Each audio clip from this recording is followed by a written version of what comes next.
রাজধানী ঢাকা সহ ১৪ জেলায় সকাল সকাল বজ্রসহ বৃষ্টি হতে পারে বলে পূর্বাভাস দিয়েছে আবহাওয়া অধিদপ্তর।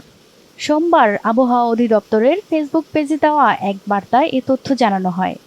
সকাল ৬টা ৪৫ থেকে ঢাকা, কিশোরগঞ্জ, ময়মনসিংহ, সিরাজগঞ্জ, টাঙ্গাইল, বগুড়া, পাবনা, গাইবান্ধা, দিনাজপুর, ব্রাহ্মণবাড়িয়া, কুমিল্লা, নোয়াখালী, চট্টগ্রাম ও সিলেট অঞ্চলের ওপর দিয়ে পরবর্তী ২ থেকে ৪ ঘন্টার মধ্যে ৪৫ থেকে ৬০ কিলোমিটার বা তার থেকে বেশি গতিবেগের বজ্রসহ বৃষ্টি হতে পারে।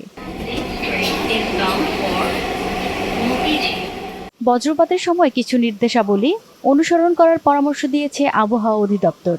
নির্দেশনাগুলো হলো: বজ্রধ্বনি শুনবেন যখনই, ঘরের ভেতর যাবেন তখনই, জানালা এবং দরজা বন্ধ করুন, সম্ভব হলে ভ্রমণ এড়িয়ে চলুন, নিরাপদ আশ্রয় নিন, গাছের নিচে আশ্রয় নেবেন না, কংক্রিটের মেঝেতে শুয়ে থাকবেন না এবং কংক্রিটের দেয়ালে হেলান দিবেন না, ইলেকট্রনিক ডিভাইসের প্লাগ খুলে ফেলুন, জলাশয় থেকে অবিলম্বে বেরিয়ে পড়ুন, বিদ্যুৎ পরিবহনকারী বস্তু থেকে দূরে থাকুন, যখন শিলাবৃষ্টি শুরু হয় তখন বাইরে যাবেন না।